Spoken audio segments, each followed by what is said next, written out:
Assalamualaikum warahmatullahi wabarakatuh. Waalaikumsalam warahmatullahi wabarakatuh. Salam sejahtera. Saya Wayan Suprianta. Hari ini saya sangat senang dan bahagia sekali bisa hadir ke sekolah saya dari 2003 yang lalu. Wow, 18 tahun saya baru kembali hari ini. Ya, saya kebetulan dengan Pak Kepala Sekolah, Pak Halipoa, ya, beliau kepala sekolah. Kita mau minta ini beliau untuk berbagi, ya. Kunci sukses beliau ini luar biasa, teman-teman. Dimana beliau adalah kepala sekolah favorit di Sulawesi Tenggara, menjadi kepala sekolah terbaik selama 2 tahun, ya. Tapi sebelum kita minta kunci sukses dan motivasinya, kita mau tanya dulu latar belakang beliau. Jadi Pak Kepala Sekolah, silakan. Ya. Saya sebetulnya berangkat dari keluarga yang sangat sederhana dan sederhana. Mungkin kurang lebih mungkin sama dengan sama dengan Bapak mungkin. Tetapi saya selalu berkeyakinan dan bertekad di dalam diri bahwa sukses itu bukan milik golongan orang-orang tertentu, bukan orang-orang besar saja ya. Tapi sukses itu milik semua orang. Tetapi ada syarat-syarat tertentu yang harus kita miliki ketika kita ingin untuk meraih sebuah kesuksesan atau untuk meraih sebuah mimpi. Jadi ketika saya mulai kuliah, saya memang belajar tekun. Saya pernah jual koran. Ya, saya pernah siram bunga setiap hari Minggu. Saya pernah angkat pasir di mobil, hanya sekedar untuk biaya transportasi untuk kuliah. Tetapi itu tidak menjadikan saya putus asa dalam menjalani pendidikan. Justru itu yang motivasi saya. Keadaan seperti itu tidak akan mungkin terus saya pelihara sampai kapanpun. Saya harus merubah nasib, dan saya berpikir satu-satunya yang bisa merubah nasib saya adalah saya sendiri. Ya, orang lain itu hanya fasilitasi saya, tapi saya kira yang harus merubah nasib saya sendiri. Dengan cara bekerja keras, berusaha semaksimal mungkin, kemudian punya teman yang banyak. Tahun 1992 saya selesai, kemudian saya tes menjadi pegawai negeri waktu itu. Ya, alhamdulillah diterima mengajar di salah satu Kendari Di sini ya. Ya. Kemudian ketika saya menjadi guru, saya punya keinginan, kenapa harus hanya menjadi guru? Kenapa tidak bisa menjadi kepala sekolah atau menjadi kadang-kadang saya pejabat-pejabat tertentu. Ya. Gitu. Tapi lagi-lagi saya selalu berpikir bahwa untuk menjadi atau untuk meraih menjadi kepala sekolah atau mungkin pejabat-pejabat di lembaga tertentu, ya harus belajar keras, ya, harus berusaha, kemudian disiplin, memiliki tanggung jawab, kejujuran dan seterusnya. Jadi itu yang selalu yang ada di dalam pikiran saya. Jadi bagaimana caranya sekarang saya laksanakan tugas mengajar, saya kira dulu waktu jadi murid sini, ya saya selalu datang tepat waktu, kemudian pulang itu ketika semua anak-anak sudah pada pulang. Ya, itu saya lakukan dalam rangka untuk mencoba memfasilitasi apa yang menjadi harapan dan tujuan saya atau untuk meraih mimpi saya begitu. Ya, kan saya pikir kalau itu saya tidak laksanakan dari awal, saya tidak pelihara, tidak saya pupuk, saya kira sangat mustahil saya kira itu untuk meraih apa yang kita impikan ke depan. Seperti itu. Ya, makanya alhamdulillah mulai tahun 94 mengajar, kemudian diangkat jadi sekretaris jurusan, ketua jurusan, wakil kepala sekolah keseluruhan 9 tahun. Jadi yang menjadi pertimbangan kepala sekolah saya waktu itu diangkat menjadi wakil kepala sekolah yang begitu lama, itu karena kepala sekolah saya itu melihat kerja keras saya dan tanggung jawab yang diberikan itu saya laksanakan dengan sungguh-sungguh. Saya tidak main-main melaksanakan tanggung jawab itu. Ya, sehingga kepala sekolah itu memang bertanggung jawab menjadi kepala sekolah. Sementara ada guru-guru senior ya yang juga punya keinginan untuk menjadi kepala sekolah. Ya, tetapi karena kerja keras saya itu tidak mengenal waktu saya waktu itu, ya sehingga kepala sekolah bisa bertahan untuk menjadi kepala sekolah sampai 9 tahun itu. Ya, Lama ya. Ya, kemudian tahun 2015 itu, ya alhamdulillah saya dipercaya menjadi kepala sekolah di SMK Negeri 1 Kendari ini.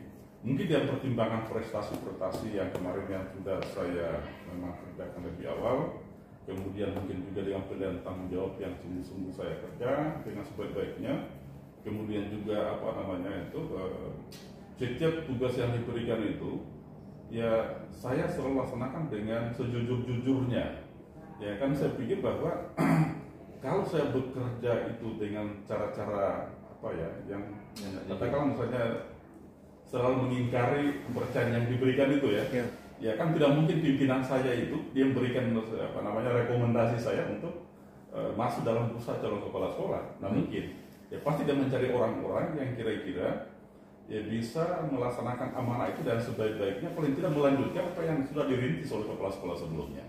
Jadi waktu itu kepala sekolah saya meyakini bahwa yang bisa melanjutkan, memperjuangkan dan mengembangkan sekolah kita, sekolah ini adalah saya menjadi salah satu pilihannya waktu itu.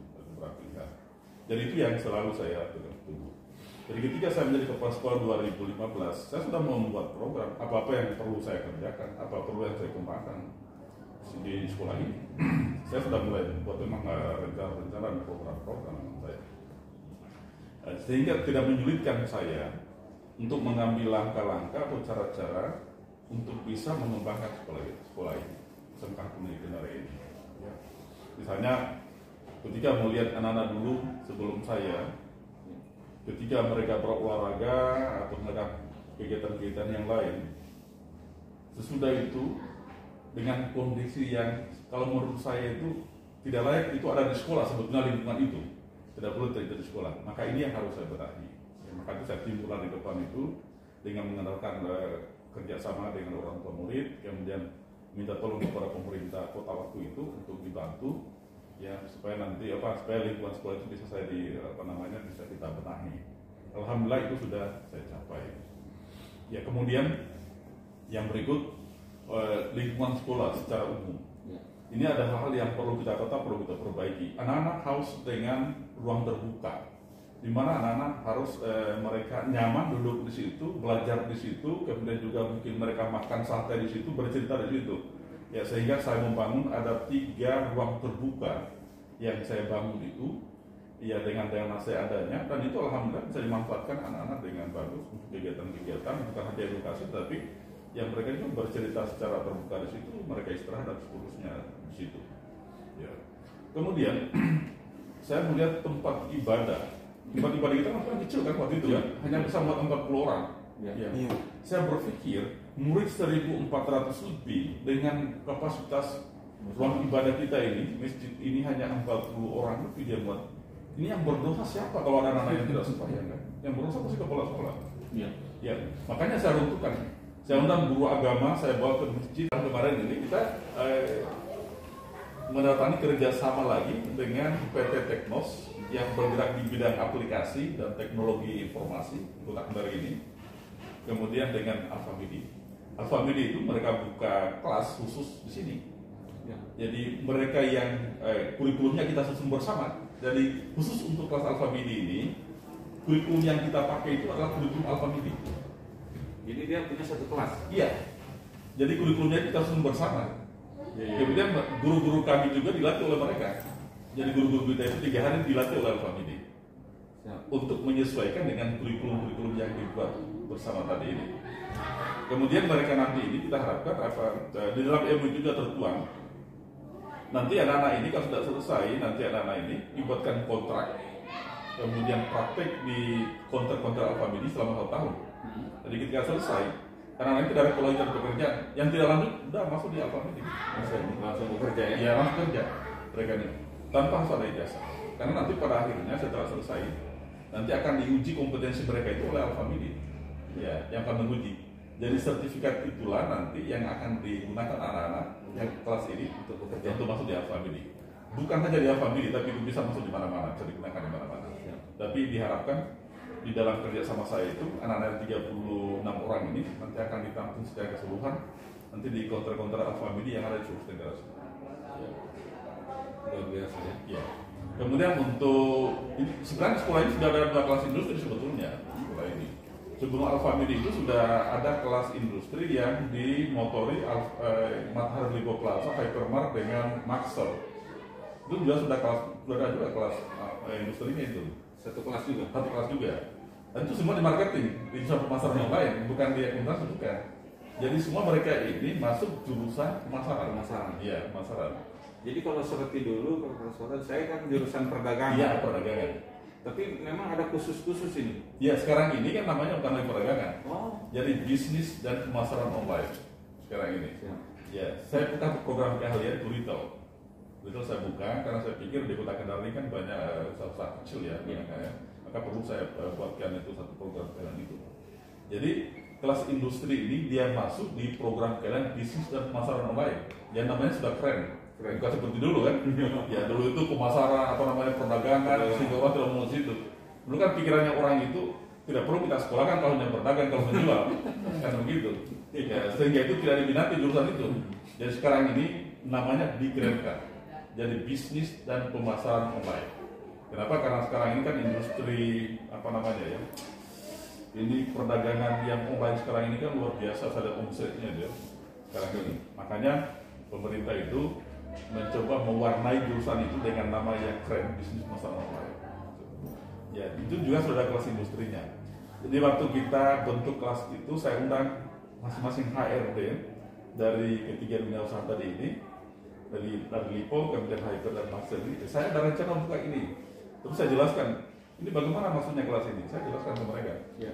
Jelaskan ke mereka, ini nanti kelas industri ini kurikulumnya kita susun bersama. Nanti guru-guru saya akan saya magangkan ke situ. Kemudian juga bapak-bapak nanti juga ikut mengajar di sekolah. Dan mereka 50 jam mengajar di sini semester. 50 jam. Ya, jadi kurikulum yang mereka titipkan, materi yang mereka titipkan di kurikulum itu diajarkan oleh mereka. Dan itu kami tidak bisa mengajarkan itu. Ya. Karena yang mengajarkan itu adalah harus praktisi. Jadi anak-anak itu di kelas ini sedini mungkin sudah dikenalkan bagaimana budaya kerja di industri. Jadi yang mengenalkan budaya kerja di industri, cara kerja di industri, kemudian apa namanya itu, ya, cara-cara berkomunikasi dan etika kerja di industri, mereka itu yang ajarkan. Karena mereka ini praktisinya. Ya, jadi ketika selesai anak-anak ini, maka mereka sudah tidak canggung lagi itu ketika mereka di situ, karena sudah diajar oleh HRD-nya langsung. Yang menyeleksi karyawan kan HRD itu ya. Makanya saya undang, 50 jam ngajar, saya kasih jam, secara bergantian atau ngajar di sini. Gitu. Ya. Jadi anak-anak ini makanya saya menentukan kepesan anak ini. Agama saya selalu mengatakan Tuhan tidak akan merubah nasib seseorang kecuali orang itu sendiri yang merubah nasib. Jadi kita harus yakini bahwa Tuhan tidak akan salah memberikan rezeki kepada hamba-Nya. Kemudian kita tidak tahu alamat rezeki kita, tetapi rezeki itu yang tahu alamat kita. Ya, jadi kita dituntut untuk berusaha bekerja keras buat tenaga dengan ilmu yang kita miliki. Ya, kita tidak perlu khawatir ya, dengan nasib kita. Jadi kita cukup berusaha sekuat tenaga saja dengan ilmu-ilmu yang kita miliki. Saya kira kalau sudah kita bekerja keras, ya kita berusaha memanfaatkan ilmu yang ada. Saya kira itu tinggal menunggu waktu saja. Ya kapan keberhasilan presiden akan datang atau menjemput kita. Nanti saya kira akan begitu nanti adanya. Jadi saya sudah banyak belajar ke kita karena waktu itu ketika saya diberitahu seperti ini, saya minta bukunya, saya pelajari, kemudian itu yang selalu sampaikan ke anak-anak. Karena saya setiap hari Senin itu harus berdiri di depan 1000 anak-anak lebih, termasuk guru-gurunya. Dan yang saya sampaikan itu adalah apa yang saya dapatkan dari buku yang diberikan ke saya, samping buku-buku yang lain. Guru-guru saya tidak mungkin saya mau ceramahkan tentang aturan dan seterusnya, tapi guru-guru tinggal butuh penyemangat, butuh motivasi. Ya. Karena dengan cara seperti itu, guru-guru muncul kembali harapan dan keinginannya. Yang di tengah-tengah misalnya kejenuhan, ya, kejenuhan dengan ilmu yang sudah mereka dapatkan. Kita ibaratkan saja misalnya tanaman itu kalau tidak disirami di pupuk dengan sebaik-baiknya, saya kira juga tanaman itu tumbuh juga tapi mungkin tidak bagus tumbuhnya. Oleh karena itu maka saya kira dengan motivasi yang saya dapatkan dari buku-buku yang diberikan ke saya kemarin ini, juga banyak saya biasa kita telepon-teleponan, ya itu saya coba ramu itu menjadi sebuah narasi yang bagus. Dan itulah yang selalu saya sampaikan ke anak-anak ketika saya berdiri di lapangan menjadi pembina upacara, termasuk juga kepada guru-guru dan dimanapun saya berdiri di depan anak-anak itu selalu sampaikan. Ya, anak-anak sudah punya ilmu, anak-anak sudah punya potensi dan seterusnya. Ya, tinggal bagaimana ini kita explore, ya ini kita bangkitkan ini, kemudian kita tunjukkan cara-cara bagaimana supaya ya potensi itu bisa disalurkan dan bisa digunakan. Ya, karena kalau itu sudah kita miliki sebetulnya ya tinggal bagaimana caranya ini kita coba tunjukkan di mana dimanfaatkan potensi itu supaya nanti yang menjadi harapan itu bisa kita dapatkan, bisa kita temui. Jadi itu banyak saya belajar dari kita itu kan. Ya, makanya buku itu udah hampir selesai juga saya baca itu sebenarnya. Saya masih rajin baca, Pak. Kelebihan saya itu rajin baca. Saya jam 2 malam itu, setiap malam jam 3 sudah membaca sampai pagi. Ya saya membaca itu malam. Siang itu saya dari sekolah sampai sore. Saya kan di sekolah sampai sore. Ya sampai maghrib saya di sekolah. Ya sampai maghrib sampai di sekolah karena saya pulang kerja itu ketika semua ruangan sudah bersih. Saya punya clean service itu kan ada 4, pemotong rumput 1. Jadi kalau ada WC masih kotor, suruh pulang kerja lagi. Ya, karena besok tidak mungkin. Kalau masih ada serang laba-laba atau apa, suruh kerja lagi. Ya. Kalau yang lain kan dia jam 2 kantor pulang, saya enggak. Ya, makanya sekolahnya kan bersih terus sekolah ini. Ya kalau sekolah bersih ya. Yang lain di pandemi ini kotor. Ya karena saya pulangnya itu nanti sudah bersih. Selesai bekerja clean service. Karena itu. Karena mereka juga ini manusia, kalau tidak terus didampingi mereka ini, ya mereka juga tidak maksimal kerja. Malah saya juga kalau sudah siang ganti baju, Pak. Kalau sudah siang ganti baju, saya ada baju ganti di sini. Kita kerja sama-sama clean service. Jadi kita cabut apa? Tidak banyak punya pakaian ganti di sini. Dapat ganti saya. Kalau mereka saya ada di situ kita kerja sama-sama, mereka malu. Ya malu mereka malu juga. Mereka takut. Sekolah aja cabut rumput. Saya juga cabut rumput. Bersihkan got. Iya.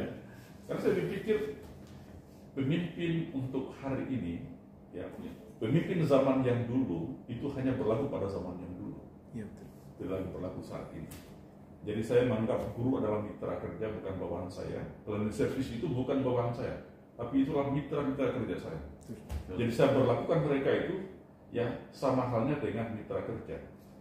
Bukan berarti karena cleaning service kemudian perlakuan saya itu seperti apa karena ada cleaning service-nya, tapi tidak. Guru cleaning service itu sama, itu adalah mitra-mitra saya. Dan saya pikir kesuksesan saya itu sebetulnya ada di mereka. Ya.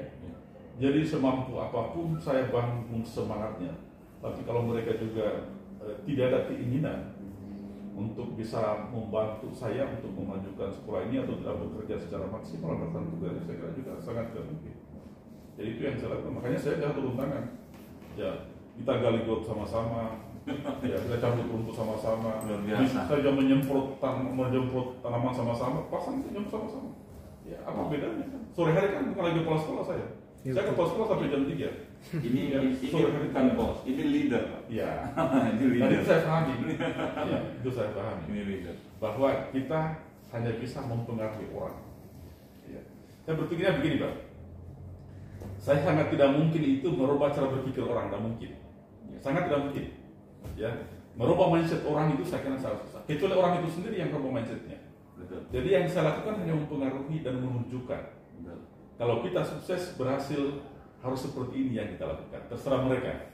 Tapi saya harus meyakinkan itu jalan-jalan untuk menuju sebuah keberhasilan dan kesuksesan. Tapi untuk memaksa mereka sangat tidak mungkin. Karena yang bisa merubah adalah mereka sendiri. Sekecil apapun dia. Termasuk cleaning service saya. Makanya saya harus sama-sama karena pendidikan SMA. Dan mereka saya harus dampingi, kita harus sama-sama, saya harus tunjukkan kerja lagi gitu. Jadi mereka itu terbangun, mereka punya semangat untuk bekerja. Ya, alhamdulillah, karena sekolah saya itu bersih sekali. Ya, sekolah ini. Jadi ini Pak Kepala Sekolah sangat wajar sekolahnya jadi sekolah favorit. Ya, dan menjadi kepala sekolah favorit Sultra. Berprestasi kemarin. Ya, kepala sekolah terbaik di Sulawesi Tenggara. Beliau ini Pak Alikwa luar biasanya seperti itu. Iya. Wajar Pak dengan kinerja yang Bapak tunjukkan sama bawahan, sama guru-guru dengan yang lainnya luar biasa. Bapak bukan bos, Bapak adalah leader. Saya adalah leader. Bapak adalah leader, Bapak bukan bos, Bapak leader. Bapak bisa menunjukkan cara kerja yang benar sebelum mereka melakukan. Iya. Luar biasa. Biasa hari Sabtu di sini ya. Kita makan bareng-bareng Pak. Jadi semua cleaning service habis kerja beli ikan, kemudian beli suruh masak nasi di atas, kita makan sama-sama. Kita bakar ikan sama-sama, makan sama-sama. Saya selalu tidak memposisikan diri saya sebagai kepala, sebagai bos. Ya, tidak. Dan itu tidak berlaku. Ada filsafat begini. Didiklah anak-anakmu sesuai dengan zamannya. Iya. Kan begitu ya. Betul. Guru masa lalu hanya bisa mengajar untuk murid masa yang lalu.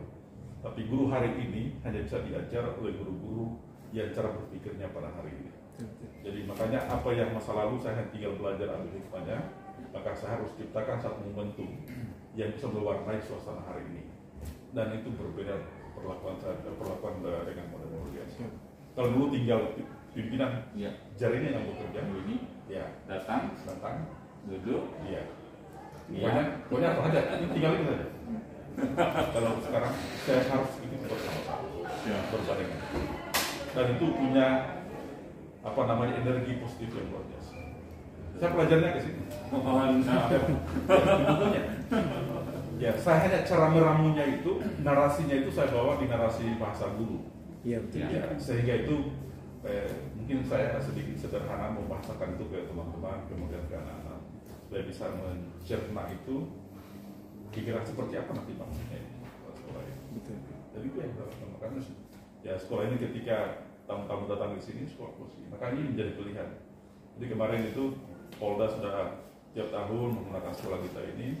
Saya mendapat penghargaan dari kemarin dulu Kemenkumham, ya kemudian juga Kemenkes Ibu Fadila yang diberikan penghargaan kemarin karena menggunakan fasilitas sekolah ini untuk kebutuhan penerimaan CPNS di sekolah kita. Kita juga Kemenkumham kemarin juga seperti itu. Ya, kita lihat saya. Ya. Jadi saya kira itu tanpa kerja keras, kemudian niat yang baik, saya kira itu bisa. kemudian ketulusan seorang pimpinan sangat mustahil untuk bisa kita raih. Tak bekerjanya pakai hati. Pakai hati. Pakai hati ya. Ya, saya mengingatkan ke teman-teman, kalau ingin mencari uang, jangan di sekolah. Dan sekolah bukan perusahaan. Betul. Tapi kalau ingin menanamkan budi dan ilmu pengetahuan untuk generasi 100 tahun akan datanglah dari sekolah mengajar dengan hati. Luar biasa. Itu yang Betul. Tidak semua seperti itu Pak Profesor. ya saya tidak tahu. Merinding saya dengarnya. Iya betul. Ya. Harus kita infakkan. Ya. Kita punya diri ini untuk profesi yang kita miliki saat ini. Siap. Ya, dengan cara itu saya kira Tuhan tidak buta, pasti juga ada tempat tersendiri di mana harus kita akan diberikan penghargaan. Betul. Ya. Penghargaan itu bukan tujuan sebetulnya saya, bukan. Jadi peringkat kepala sekolah terbaik itu bukan tujuan saya. Jadi saya hanya bekerja semaksimal mungkin. Ya, mau jadi apa sekolah ini, ya itulah tujuan saya. Siap. Kalau tidak perubahan dari masa yang lalu berarti saya tidak berhasil. Betul. Iya. Jadi saya harus merubah keadaan masa lalu menjadi masa saat ini dan harus terkondisi dengan zaman sekarang. Harus jauh lebih bagus. Harus lebih bagus. Mantap. Ya. Itu aja Pak Kepala Sekolah. Ya. Terima kasih banyak. Tapi poin penting dari motivasi beliau yang saya ini, itu yang pertama kalau kita mau berhasil harus kerja keras. Dan ingat rezeki itu nggak pernah salah alamat. Buat orang-orang yang betul-betul serius dan berusaha dengan sungguh-sungguh, pasti datang ke alamat kita. Iya. Rezeki pas datang di alamat kita. Pasti datang ke alamat kita. Terima kasih Pak. Iya. Sama-sama. Terima kasih. Ya kapan-kapan lagi tadi. Ya siap. Ya.